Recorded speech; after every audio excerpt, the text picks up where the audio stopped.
Et j'ai aussi appris à cacher tout ça, pour pas qu'on me juge, pour qu'on m'accepte. Et c'est pour ça que de l'extérieur, parce que de l'extérieur, je renvoie un mec qui réussit sa vie, un mec. J'ai grand espoir qu'on trouve quelque chose. Voilà un bon moment que je suis en période d'introspection et aujourd'hui je voulais vous partager un petit peu les difficultés que je rencontre au quotidien finalement depuis que j'ai mon appart et que je suis autonome. Ne jamais arriver à tenir mon appartement clean et ça passe par souvent des efforts de rangement et de réorganisation. Allez, ce coup-ci on tient le coup et très rapidement ça repart en vrille. Quand j'utilise quelque chose, je le repose jamais au même endroit. Et c'est pour ça que les périodes de rangement sont toujours beaucoup plus longues parce que je sors et je ne range pas derrière et j'oublie. J'en vais même à oublier mes clés d'appartement à maintes reprises quand je vais promener mon chien, où je suis obligé de sonner chez les voisins. Combien de fois je me suis fait enfermer dehors. Et c'est d'ailleurs aussi pour ça que je ne ferme pas ma porte à clé, parce que je pense que je ne me fais pas confiance et j'ai trop peur de rester enfermé, de devoir faire appel à un serrurier et tout le tralala. Tous les trucs qui ne me passionnent pas, j'ai énormément de mal à le faire. Et pour le faire, il faut que ce soit obligatoire, sinon je ne le fais pas. Et les choses nécessaires à faire non obligatoires, eh bien j'arrive pas à les faire, je les procrastine. Et les seuls moments où j'ai réussi à passer ces étapes, c'est quand j'étais accompagné. Je déteste lire. Dès que je peux limiter mon temps de lecture, même les grands messages, je les mets sur du lecteur audio parce que c'est trop difficile pour moi de prendre le temps de lire des longs messages ou encore pire des bouquins, quoi. En revanche, ça m'intéresse et du coup, j'écoute des livres audio.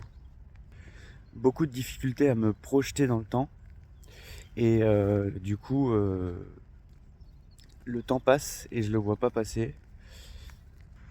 C'est pourquoi avec notamment mon projet des soirées du loup, ça a pris énormément de temps et découragé beaucoup de personnes. Et voilà, ça a toujours été compliqué cette histoire-là. C'est aussi pour ça que j'ai jamais réussi à proposer en amont et m'organiser suffisamment sur de l'événementiel. Les soirées du loup étaient généralement proposées 1, 2 ou 3 jours avant uniquement. Ça a été rarement des mois ou même des semaines avant. Je suis, comment dirais-je, en proie à mes émotions. C'est-à-dire que c'est pour ça aussi que je pense je ne prévoyais pas d'événements suffisamment à l'avance parce que toujours peur de m'engager sans savoir réellement l'état émotionnel dans lequel je serai au moment du truc. Et ma plus grande crainte, c'est de devoir me forcer à faire un truc de base qui me plaît alors que je suis dans un état émotionnel vraiment pas bien. Me sentir torturé pour des choses basiques, par aussi peur de décevoir euh, et vouloir toujours faire bien et de mon mieux. Du coup, si je dois dire non à quelque chose parce que je suis déjà engagé sur autre chose, ou s'il y a deux choses qui sont proposées en même temps, c'est un déchirement et horriblement difficile pour moi de faire un choix. Et une fois que le choix est fait, c'est énormément de réflexion. Est-ce que j'ai fait le bon choix et tout un tas de prises de tête et comment on va prendre l'autre, comment ci, comment ça. Enfin, le cerveau il va dans tous les sens à chaque fois qu'il y a des décisions importantes ou même pas importantes, c'est ça qui est chiant. Et ça on peut le retrouver par exemple avec l'organisation bénévole où il y a des réunions à caler, des machins, des trucs. D'ailleurs tout ce qui est administratif et technique, c'est pas les choses qui me plaisent, donc j'ai beaucoup plus de mal à aller vers ça et à le faire malgré que ce soit essentiel et nécessaire. Voilà. On m'a aussi souvent reproché de ne pas suffisamment écouter ou de ne pas suffisamment bien m'organiser ou d'oublier pas mal de choses sur les relations personnelles que je peux avoir avec les gens, notamment dû à cette histoire d'attention. Peut-être que j'ai du mal à me concentrer sur les échanges parfois. Être très régulièrement en retard, que ce soit au travail ou n'importe où, en sortie ou voir ma copine. Et ça se schématise au fait de ne pas arriver à prévoir finalement le temps nécessaire pour être à l'heure, ou alors en prévoyant, mais au dernier moment, à chaque fois, il y a quelque chose. Ah oui, mince, tac. Et du coup, ce qui se passe, c'est que je sors de chez moi, je ferme ma porte, et arrivé dans l'ascenseur, je me rends compte, merde, j'ai oublié ça, je remonte, tac, tac. Et des fois, ça arrive même deux fois. Deux fois, je fais ça, et du coup, ce qui me met souvent aussi à la bourre. Voilà. Oublier et délaisser les choses importantes, comme et faire des mauvais choix par impulsivité parfois, comme mes histoires de bagnole plus jeunes où j'ai oublié de mettre de l'huile et la voiture est morte en un an même pas, et une autre voiture que j'ai achetée et qui est morte en une semaine. Je suis aussi quelqu'un qui réfléchit vite et beaucoup, et pour plein de trucs, qui suis curieux du monde et qui essaye de s'informer sur comment il fonctionne.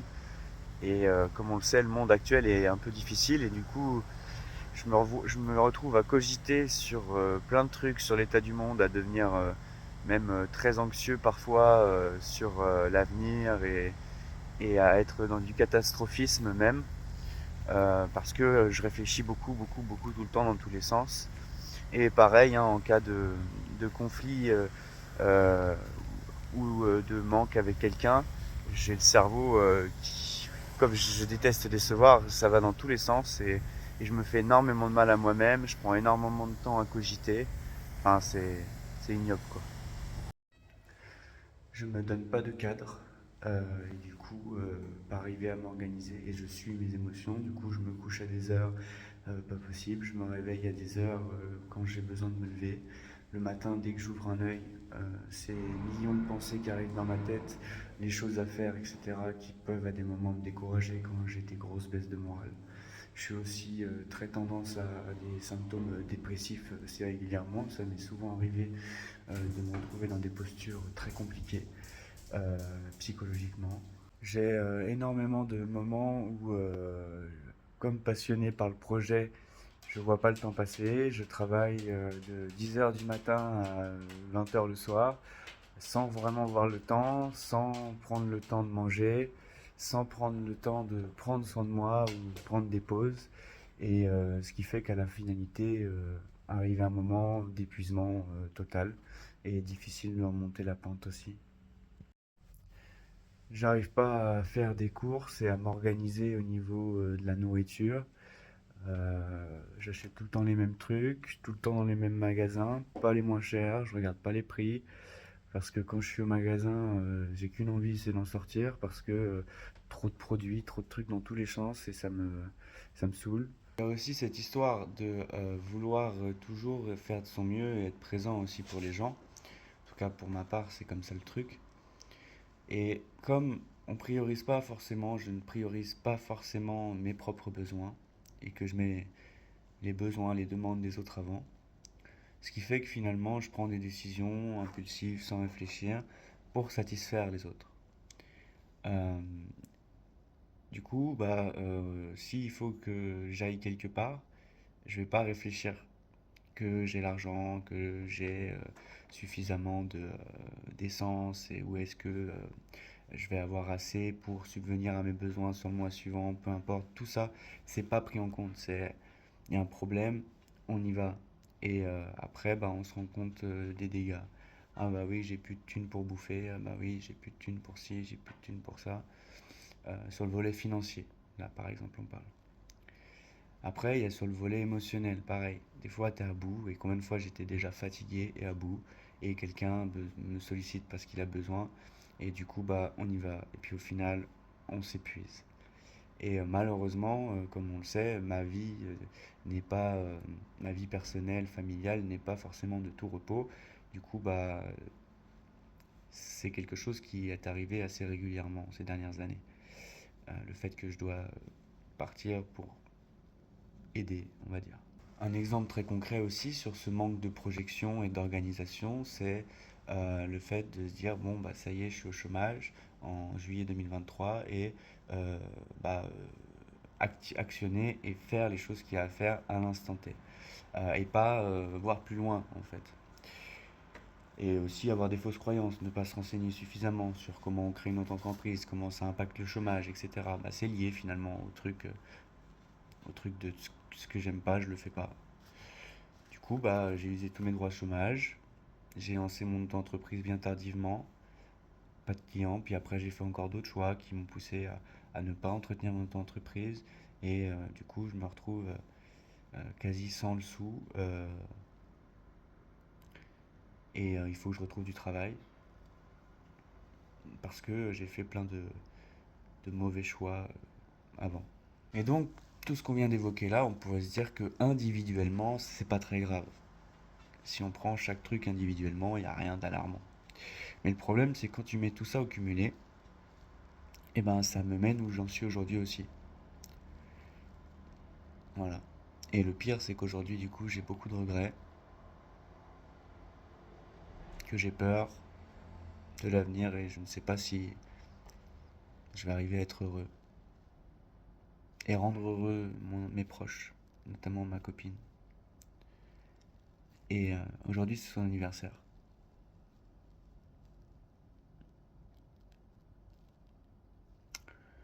Voilà. Il y a aussi la clope. Et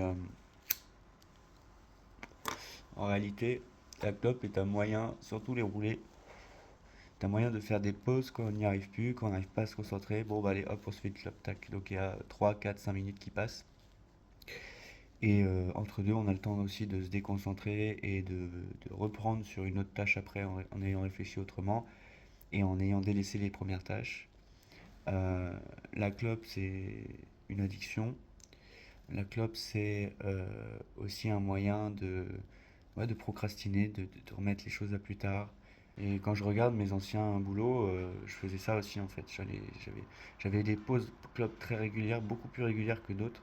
Après, bon, le taf était fait, donc on m'emmerdait pas trop, mais globalement, il y a plein de moments où je sortais. Et même quand j'allais pas fumer, des fois, je me rends compte que je sortais parce que j'arrivais plus, quoi. Il fallait que je bouge. Et du coup, ce qui est intéressant à observer, c'est aussi le ressenti que ça génère et une forme de boucle infernale qui se lance. C'est-à-dire que tu fais certaines choses que tu fais mal, parce qu'à oui, à pas être carré et à pas arriver à avancer bien comme il faut, à des moments où tu vas faire des erreurs.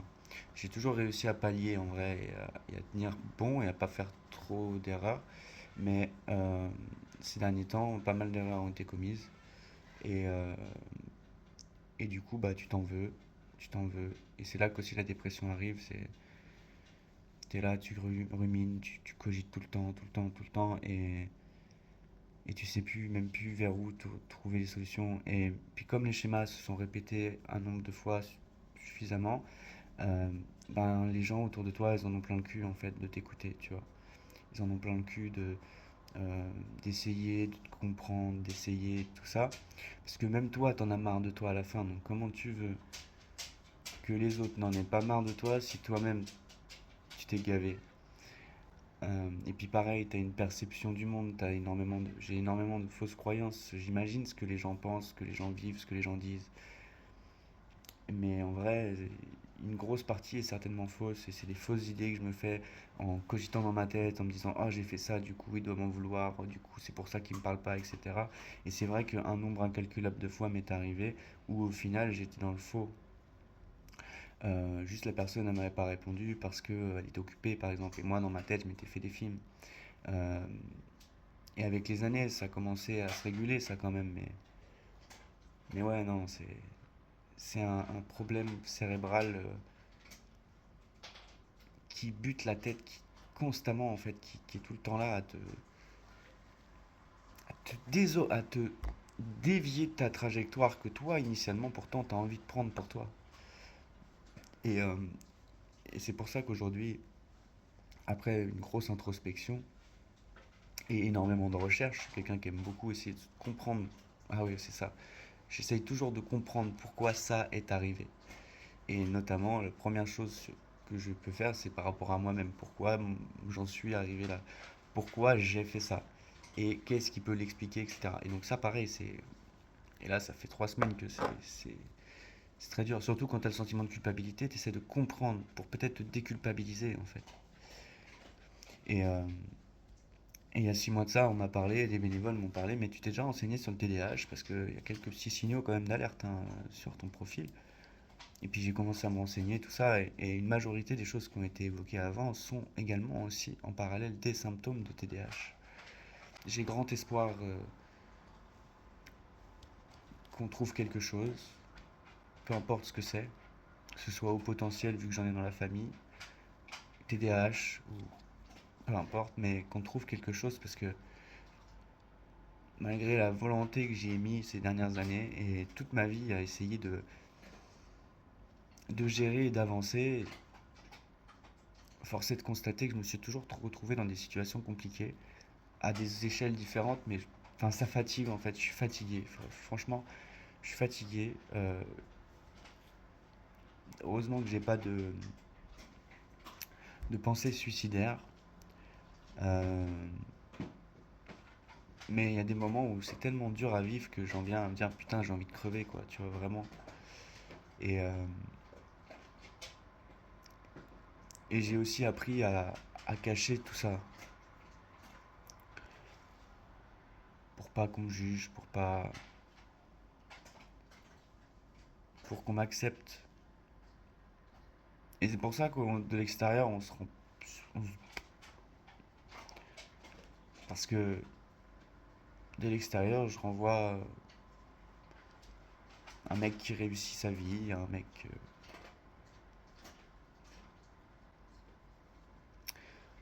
Donc voilà, un petit peu le récap de tout ça.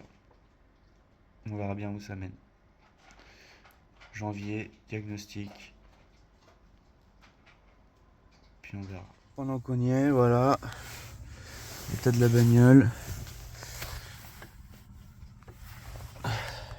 Ça fait partie aussi de toutes les conneries que j'arrive pas à gérer.